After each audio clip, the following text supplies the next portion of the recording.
Hey everybody, welcome inside our Visit Syracuse broadcast booth with Jack Gordon. I'm Michael Tricarico. Tonight from Cicero, two of the best offenses meet with a trip to the Dome on the line as third-seeded Baldwinsville takes on second-seeded CNS in a Section 3 Class AA semifinal matchup. Well, last week, both of these teams showed off their offensive prowess, putting up more than 50 points in their quarterfinal games. The winner of this CNS Baldwinsville game will play the winner of Christian Brothers Academy and Utica Proctor next week inside the Dome for a Section 3 Class AA championship. With Dale Drypulcher, I'm Michael Tricarico. Dale, these two teams played 6 weeks ago. CNS won 41-19, but that was a game that was 14-12 at the half, and the Baldwinsville side believes that if they limit their mistakes, they've got a great shot in this one. Hey everybody, welcome inside our Visit Syracuse broadcast booth with Jack Gordon. I'm Michael Tricarico. Ton of fun here at the ballpark today. There was a ton of fun last night, Jack. A walk-off win for the Mets, their first walk-off win of the season. Hey, everybody. Welcome inside our Visit Syracuse broadcast booth with Jack Gordon. I'm Michael Tricarico. Happy to have you joining us. And, Jack, the red-hot Syracuse Mets are so good because of great balance. Best offense in the International League the second half, and one of the best pitching staffs. Nolan McLean is a big reason why. Grabs Mofsky, hands off, and Washington breaks free for the third time today! 54 yards! CNS retakes the lead! Here's the 1-0. Swing and a line drive right center field. Down for a hit. Penetrating the gap to the wall. Williams has scored. Benj is being waved around third. The throw home is not in time. Battle, nifty inside, and the slam for Tyus Battle! The sophomore climbs the ladder! Salcido, crossfield, Mariano rips and scores! 7 seconds, Frank Howard. Pick and roll Coleman. Tyler Lydon from 3. Third down and goal. Ferenzi on the rollout, and the toss back finds Cross, and Cross finds the end zone. Touchdown! Draws the double team. Bomberry with the extra pass. Salcido! One more time! Back-to-back goals for Sergio Salcido, and the Orange is back in front. Here comes the 2-1. Mauricio swings, drives it in the air, deep right field. Pinckney back, looking up, goodbye home run. James in motion. James gets the carry. James barreling to the end zone for a Utica Proctor touchdown. 2 seconds left. Shot and a goal in the final seconds. It's David Sims with half a second remaining. Alvarez stands with a slightly open stance. The pitch swung on, flied in the air towards right. Thompson drifting back, spinning at the track near the wall. It's gone! Francisco Alvarez launches his 4th home run of the season. A ball that just kept carrying over the right field wall, and 3 batters into the bottom of the first. Syracuse has a 2-0 lead. It's not often you get a freshman starting on an offensive line for the #1 program in New York State. It's also not often you get a freshman who is 6'4", 300 pounds.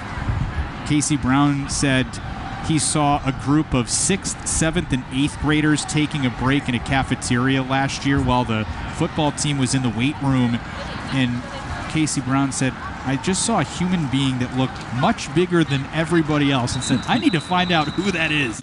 South Carolina State led by 4th-year head coach Murray Garvin. And in talking with Coach Garvin, he said he's never been to the Carrier Dome in person until today, but he's been there plenty of times in spirit. In fact, Coach Garvin watched SU and the Carrier Dome on TV growing up. He said he watched players like Sherman Douglas, Pearl Washington, Billy Owens, Ronnie Cycli. He said the mystique of the Carrier Dome is just so big.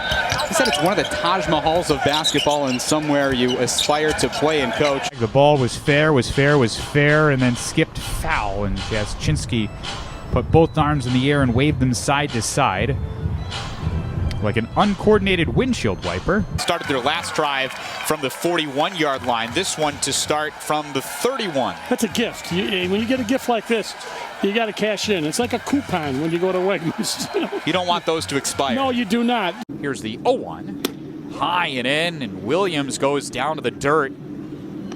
Was positioned like he was playing Twister. Left foot blue, right hand red. Third down and long for CNS. Revsmovsky to pass. With time, evades the pressure, and Revsmovsky takes off for a first down across the 25, and that's what makes Jackson Revsmovsky so dangerous. He has the ability to take a broken play and turn it into something positive. They only rushed 4, dropped 7, so he found no intermediate people open, and he just decided when to tuck it and go. He obviously made a good decision, but that was good pass coverage by the Bees. Baldwinsville has done such a great job containing Revsmovsky's legs today, but they let him escape on that play. Third down pickup for the North Stars. Here's Johnson, nowhere to go.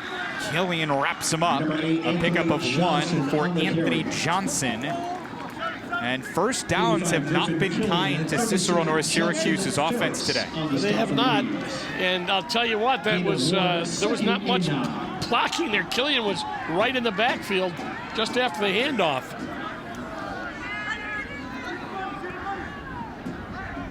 Nearly a third of Revsmovsky's yards on the ground came on that last third down play. Second down and 9. Johnson again. Had a couple of good blocks, but runs straight into Judson Ferris's arms. Ferris, the junior linebacker, was injured during the summer. They thought he might be out the entire season, but rehab went well, and he was back by week 4. Now finally at full strength. Takes him up high. Now he struggles for extra yardage, but he stopped him in his tracks, and it brings up 3rd and 4. Johnson, a sophomore, Dave Klein said he's still learning that running back position. North Stars go back to Lemon in the backfield on 3rd down and 4. Revsmovsky keeps it himself, asking for a block, then launches downfield for Johnson. It's caught! Tristan Johnson inside the 10. Taken down by Marinelli, but the longest play of the game has Cicero North Syracuse inside the 10. I thought Revsmovsky was going to run. I think a lot of people did. And now he just lets it fly, and Johnson behind everybody, finally brought down by Marinelli. 56 yards on the hookup from Revsmovsky to Johnson. That's the second time that he has gotten behind the Baldwinsville defense, but this pass was perfection from Jackson Revsmovsky.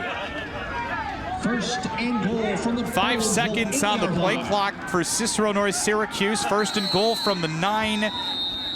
And timeout, North Stars.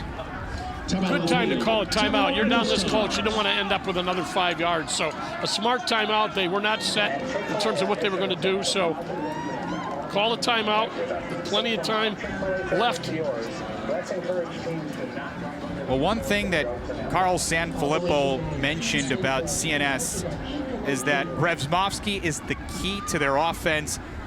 Sanfilippo watches multiple games of film throughout the week, including CNS, of course, and he said that over the last couple of weeks, Revsmovsky has just been throwing dimes. Well, that was certainly a dime to Johnson to set up Dave Klein's offense inside the 10-yard line. It's so hard to be a safety on this team because when Revsmovsky turns to run, you know he can run, and he really gets you thinking, and all you need to do is to hesitate a second, take that step up towards Revsmovsky, and then somebody gets behind you, and Revsmovsky can put it behind you, and he did. Meanwhile, for the CNS receivers, how much of that is a learning process, understanding that you still have to find a way to get open when Revsmovsky is extending the play?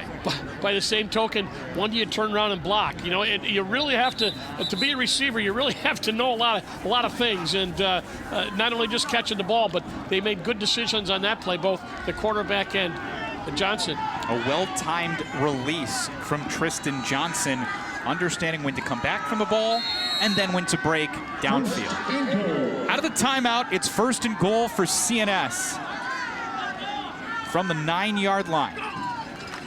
Here's Lemon. He's powering his way forward inside the 5-yard line. He's the power back, but boy, does he hit that hole hard. He's got the hot hand. He's 195 pounds. That's a good size high school back. That's a good height. That's a good size back in college. But he's been the guy they've been riding, running the ball. 2nd and goal. From inside the 5, Lemon again, into the end zone, touchdown! He was at top speed when he hit the line. That's what's called acceleration, initial acceleration. That's why they time you into 40. They want to see how fast you can get off that ball. Watch him get off here on that snap. Gone.